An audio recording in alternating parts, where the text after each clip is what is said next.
Baca Pres Ganjar Pranowo mengkritik kebijakan pembangunan ekonomi maritim di Indonesia. Ganjar menilai tidak ada perubahan signifikan dalam sektor ekonomi maritim selama 10 tahun terakhir. Ganjar menilai pembangunan infrastruktur seperti tol laut tidak sejalan dengan pembangunan SDM warga lokal. Sehingga jika dibiarkan, maka warga lokal berisiko hanya jadi penonton tanpa daya saing. Sudah banyak ya, tapi kan orang bicara udah disiapkan umpama tol laut, tinggal kita optimalkan saja. Terus kemudian daerah Indonesia Timur punya potensi garam, ikan yang bagus. Saya kira di sana mesti ada pabriknya juga. Di sana mesti ada infrastrukturnya juga. Apakah itu pelabuhan, cold storage gitu ya. Sehingga kemudian tumbuhlah ekonomi yang berkembang di wilayah Indonesia Timur atau di wilayah kelautan yang kita miliki, dan kemudian kita mesti menyiapkan SDM-nya. Banyak tadi yang bertanya, tapi prakteknya kan enggak. Ya kan kita enggak menyiapkan SDM-nya. Kita hanya investasi saja, akhirnya orang datang dari luar dan itu menimbulkan persoalan-persoalan sosial. Sebelumnya, bakal calon Presiden Ganjar Pranowo menanggapi pernyataan Presiden Joko Widodo soal kondisi politik saat ini yang dinilainya terlalu banyak drama dan bukan adu gagasan. Ganjar Pranowo mengamini ide adu gagasan untuk mewarnai pertarungan demokrasi. Namun Ganjar mengingatkan, dalam berdemokrasi juga harus menggunakan cara yang benar. Semua orang bisa berkomentar apapun dan saya lebih suka dengan gagasan. Saya setuju dengan politik gagasan, maka demokrasi mesti kita dudukkan dalam porsinya sehingga cara-cara yang kira-kira tidak pas ya jangan dipakai. Sehingga semua punya situasi yang semua punya sikap yang sama, punya lapangan yang fair, sehingga gagasan-gagasan itu bisa disampaikan. Dan kita harus jujur. Terima kasih. Presiden Joko Widodo mengatakan kondisi politik tanah air menjelang pemilu 2024 terlalu banyak drama. Padahal, menurut Jokowi, pertarungan Pilpres harus diisi dengan gagasan dan ide, bukan adu perasaan. Pernyataan ini disampaikan Presiden Jokowi saat sambutan di acara HUT Partai Golkar. Karena saya melihat akhir-akhir ini yang kita lihat adalah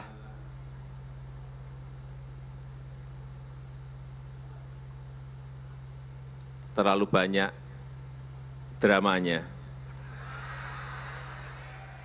terlalu banyak drakornya, terlalu banyak sinetron yang kita lihat. Mestinya kan pertarungan gagasan, mestinya pertarungan ide, bukan pertarungan perasaan. Tahapan pemilu tahun ini sendiri diramaikan dengan kontroversi putusan mantan Ketua MK Anwar Usman tentang batas usia Capres-Cawapres. MK menilai proses pengambilan keputusan yang dilakukan Anwar Usman banyak menyalahi aturan, hingga memberikan sanksi pencopotan kepada Paman Gibran Anwar Usman sebagai Ketua MK. Aturan ini sudah disahkan dan menjadi jalan bagi Gibran untuk maju menjadi Cawapres. Tim Liputan, Kompas TV. Baca Pres Ganjar Pranowo mulai mengkritik kebijakan Presiden Jokowi, di antaranya soal kebijakan maritim yang dinilai tak jalan selama 10 tahun, mengkritik perusahaan BUMN yang bangkrut, hingga tanggapan soal drama politik jelang Pilpres 2024 yang disampaikan Presiden Jokowi. Ganjar lagi serang Jokowi. Kita bahas sore ini bersama dengan Direktur Eksekutif TPN Ganjar Mahfud Putra Nababan, Sekjen Projo Handoko, dan pengamat politik Ikrar Nusa Bakti. Selamat petang, selamat sore Bapak-Bapak. Selamat sore, Audrey. Sore semuanya. Saya yang pertama ke Bang Putra dulu. Bang Putra, ini jadi Mas Ganjar mengkritisi kebijakan Jokowi merupakan bagian strategi pemenangan Ganjar Mahfud? Audrey, kalau soal bicara mengkritisi, tentunya kita bukan hanya melakukan mengkritisi ya, tapi kita harus memberikan solusi ya.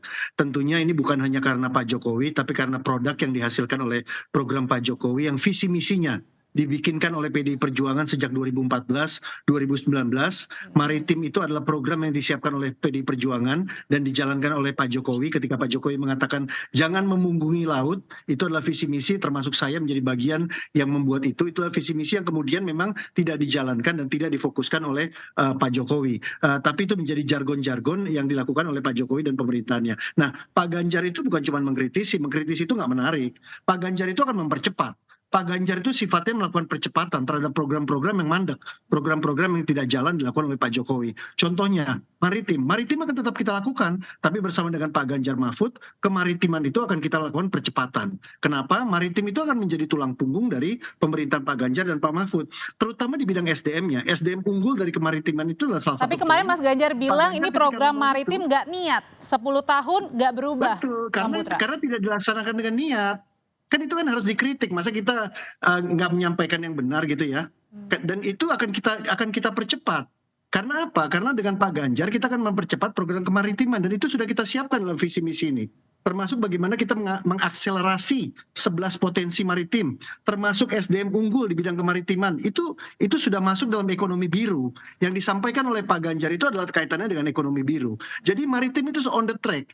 Cuman di era-nya Pak Jokowi ini mandek, nggak bergerak. Ini apa karena menteri-menterinya nggak pernah baca visi dan misinya gitu ya? Masuk di tengah jalan atau gimana? Tapi Bang Putra, nah, hal seperti ini janganlah kita lakukan lagi.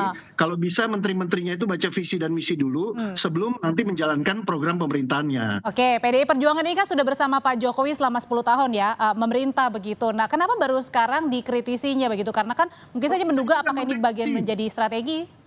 Ya Mbak Audrey, sejak bulan Maret yang lalu kita salah satu pendesainnya bahwa positioning Pak Ganjar memang tidak hanya melanjutkan Pak Jokowi. Kalau melanjutkan itu kan ngebebek kan. Kita mau Pak Ganjar itu melakukan percepatan, ini bukan mengkritisi. Kalau mengkritisi itu kan bahasa-bahasa headline TV dan koran yang seksi ya. Ini kita melakukan percepatan. Kita harus melakukan percepatan. Jadi apa yang dilakukan oleh Pak Jokowi itu akan kita bawa, kita akan lakukan, tapi bedanya kita akan melakukan percepatan, itu aja. Jadi artinya karena Pak Jokowi tidak mampu melaksanakannya, nggak apa-apa. Artinya beliau adalah seorang kader, nah dilanjutkan oleh kader dengan percepatan. Jadi ini bukan kritisi waktu Pak Jokowi belum bukan meninggalkan kritisi kita tapi pun. percepatan ya. Iya, waktu Pak Jokowi belum meninggalkan kita pun, kita sudah pada positioning percepatan.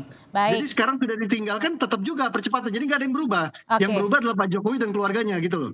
Oke, saya tanyakan ke Pak Ikrar kalau gitu. Pak Ikrar, ini kalau meminjam kata-kata Bang Putra tadi bukan kritisi, tapi kemudian percepatan yang meninggalkan justru keluarga Pak Jokowi. Sebenarnya ini yang dilihatnya bagian dari strategi pemenangan Ganjar Mahfud atau gimana?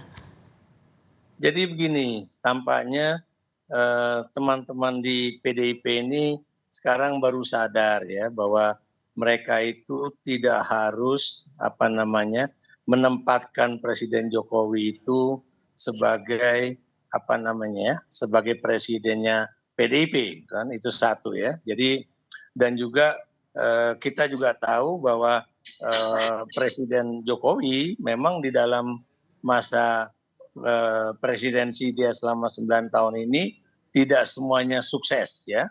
Saya beri contoh misalnya hasil dari kajian LPEM FEBUI misalnya kan, itu menyatakan bahwa kayaknya Indonesia pada 2045 tidak bisa menjadi negara dengan pendapatan tinggi. Dan kemudian kan di situ dikatakan kenapa demikian, satu misalnya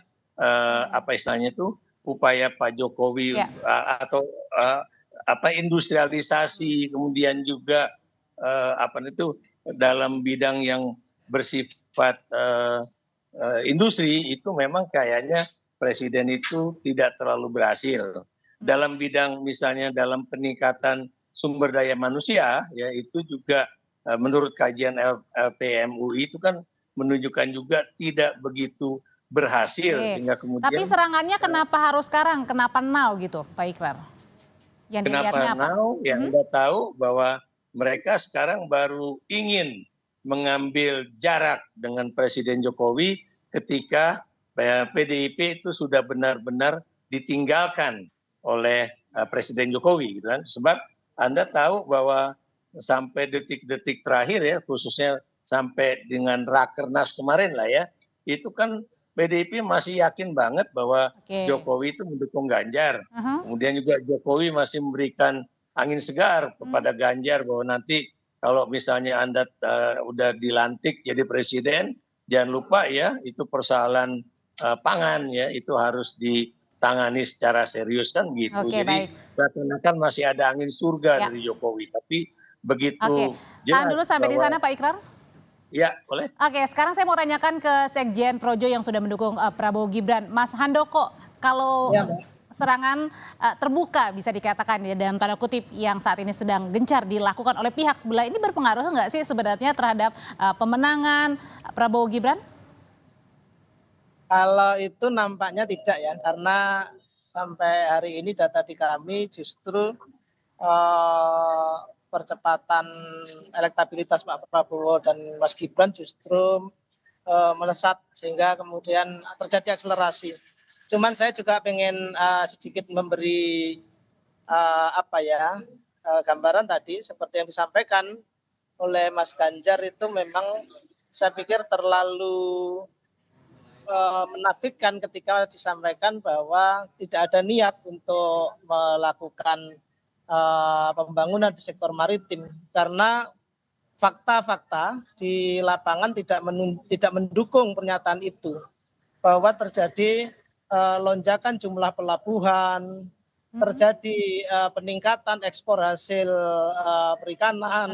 Itu adalah fakta-fakta sehingga kalau kemudian dikatakan tidak ada niat, bahkan selama ini di kabinet Pak Jokowi lah ada kementerian koordinator yang namanya Kementerian Maritim. Begitu.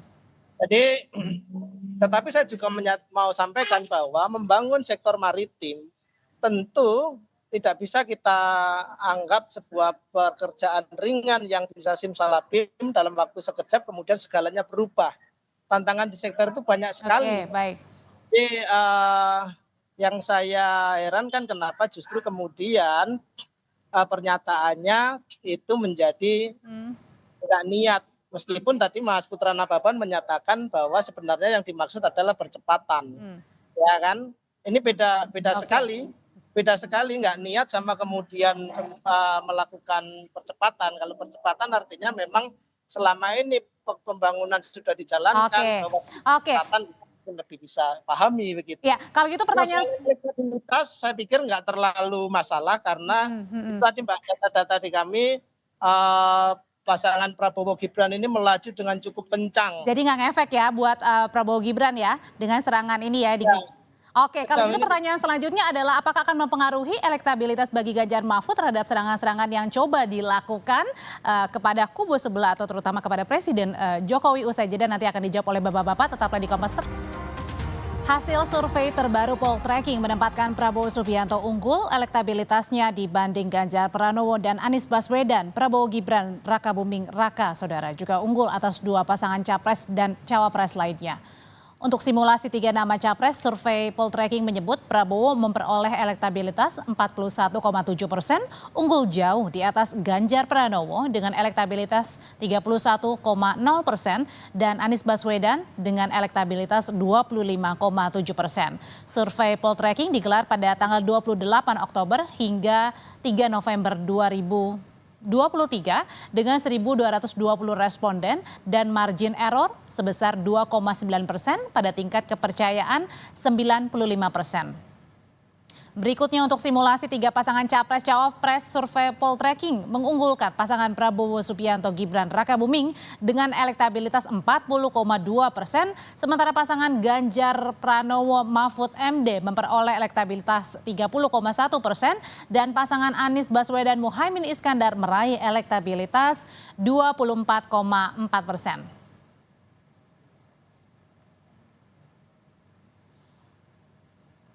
Oke, jadi sebenarnya dengan serangan-serangan yang saat ini dilakukan ini sebenarnya mempengaruhi nggak sih elektabilitas bagi pasangan Ganjar Mahfud dengan juga Prabowo dan juga Gibran, Pak Ikrar? Jadi begini ya, Audrey, ini kan apa namanya tuh pollsters itu atau mereka yang melakukan survei itu juga kita harus lihat ya. Kemana angin politik mereka juga gitu kan, karena kan kemarin juga hasil dari Populi Center misalnya kan itu kan tidak berbeda jauh dengan yang sekarang dari Poltreking Institute. Maksudnya gitu kan. Kemana arah angin itu gimana tuh Pak Ikrar? Arah politik ya. Jadi ini karena kan kita juga belum lihat dari SMRC bagaimana, dari indikator politik Indonesia bagaimana. Kemudian dari yang lain-lain juga bagaimana ya, termasuk juga yang biasa dilakukan oleh Litbang Kompas gitu kan. Kenapa saya katakan begitu ya, karena saya terus terang mengkhawatirkan kalau kemudian survei-survei ini memang ditujukan untuk kemudian meningkatkan angka elektabilitas dari Prabowo dan Gibran itu, supaya ya dugaan bahwa mereka itu akan bisa mencapai 51% dalam satu putaran itu mendapatkan pembenaran, ya. Jadi mendapatkan pembenaran politik, ya. Kenapa saya menduga begitu, ya? Sebab kalau dari akal sehat saya saja, ya, dengan adanya keputusan dari MK kemarin saja, itu harusnya pasti ada penurunan perolehan suara dari Prabowo dan Gibran, gitu kan? Kenapa demikian? Karena biar bagaimanapun faktor legitimasi, ya, dari seorang kandidat, ya, itu akan juga menentukan pilihan-pilihan orang juga, ya, termasuk juga dari generasi milenial dan juga generasi Z. Dan Anda juga jangan lupa, ya, polling ini kan cuma berasal dari 1.200 orang, gitu, ya, sampel. Demikian juga Populi Center juga tidak begitu besar. Nah, yang saya maksudkan di sini, kalau misalnya itu istilahnya itu jumlah sampelnya lebih besar dan lebih merata, mungkin juga hasilnya akan lain, ya. Dan jadi itu, ya. Jadi saya masih terus terang belum percaya kepada hasil-hasil survei tersebut, apakah kemudian juga akan digunakan oleh koalisi Indonesia Maju sebagai pembenaran nanti kalau saya dapat menang 51% satu putaran, jangan kemudian diragukan, padahal kita tahu berita-berita yang sebelumnya, Kompas TV yang sebelumnya, mengenai pandangan dari teman saya, siapa namanya itu, yang dari Mas Hamid tadi, ya, mengenai bagaimana ada tekanan-tekanan terhadap BEM, gitu kan, BEM UI, atau kemudian juga yang lain-lain. Tahan dulu sampai di sana, Pak Ikram. Oke. Saya kembali ke Bang Putra kalau gitu. Kalau yang tadi beberapa kali kan Mas Ganjar menanggapi, ya, ada yang menanggapi, kemudian juga ada yang tadi dibilangnya adalah mempercepat, ya, bahasanya adalah untuk mempercepat apa yang sudah dijalankan oleh Pak Jokowi. Sebenarnya ini untuk menaikkan elektabilitas Pak Ganjar dan juga Pak Mahfud jelang Pilpres, jelang kampanye, Bang Putra? Ya, pertama kita harus tegaskan bahwa kita tidak sedang berkontestasi dengan Pak Jokowi, ya. Pak Jokowi harusnya pada posisi yang netral. Pak Jokowi harusnya tetap menjalankan tugasnya sebagai kepala pemerintahan dan kepala negara. Kita berkontestasi dengan Pak Prabowo dan juga dengan Pak Anies, ya. Dan kita pada saat adu gagasan. Jadi saya pikir Presiden juga tidak perlu mengajari kita tentang adu gagasan. Kita sudah paham kok tentang adu gagasan. Gagasan-gagasan Presiden itu yang nyiapin juga kita juga 2014-2019. Jadi kita juga sudah pernah bekerja sama dan lain sebagainya. Jadi ini nggak usah disampaikan lah, ya, karena kita tidak berkontestasi dengan beliau. Jadi beliau juga jangan terlalu gatel gitu loh untuk ikut-ikutan cawe-cawe dan lain sebagainya. Kita ini sedang berkontestasi adu gagasan dengan Pak Prabowo dan Pak Anies. Karena kan sebenarnya Pak Jokowi juga masih kader PDIP loh kan? Iya, nggak apa-apa, kader PDIP banyak loh, Mbak. Masa semuanya ikut cawe-cawe, kan yang berkontestasi aja, Mbak.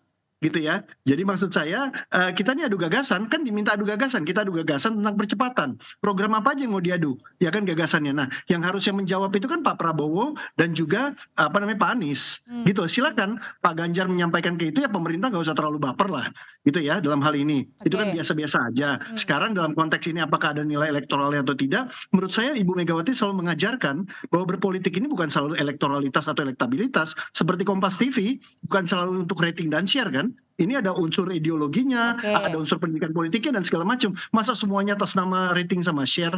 Yang enggak aja kita di sini. Tapi kan juga ada edukasinya dan lain sebagainya. Jadi kita ini lagi mendidik rakyat. Mari kita berdebat, tapi nggak usah dijawab pemerintah gitu loh. Yang jawab harusnya Pak Prabowo, Mas Gibran, Mas Anies, ya kan? Pak Muhaimin. Saya ke Mas Andoko kalau gitu sekarang, Bang Putra. Mas Andoko, apakah yang dilihatnya kalau kata Pak Presiden bilang katanya ini banyak sekali drama-drama politik. Ini bagian menurut dari Projo sendiri bagian dari drama politik semuanya ini yang sedang berlangsung? Ya, mungkin karena lihat banyak situasi yang menunjukkan bahwa beberapa pihak menanggapi situasi ini dengan baper gitu. Sehingga kami misalnya dari dari Projo sebagai pendukung militan Pak Jokowi, kemudian juga harus merespon berbagai isu yang kemudian menyerang Pak Jokowi dengan isu-isu yang sangat menusuk narasi-narasi yang menurut saya juga tidak pantas untuk kita arahkan kepada presiden yang sudah dalam waktu 10 tahun terakhir dalam masa pemerintahannya sudah begitu besar berkontribusi dalam pembangunan di Republik ini. Kita semua, saya pikir rakyat sangat memahami itu bagaimana Pak Jokowi dengan segala seluruh jiwa raganya membangun Indonesia. Kemudian tentu sangat tidak fair kalau kemudian serangan-serangan, ini mungkin juga merespon Mas Budi tadi, ternyata serangan-serangan justru diarahkan kepada Pak Jokowi. Kita melihat itu di lapangan, tentu ini juga sesuatu yang mungkin dianggap sebagai baper dan segala macam. Sudah kita tangkap, terima kasih Mas Handoko, terima kasih Pak Ikrar, terima kasih Bang Putra, sehat selalu semuanya Bapak-Bapak. Ya, terima kasih. Terima kasih. Usai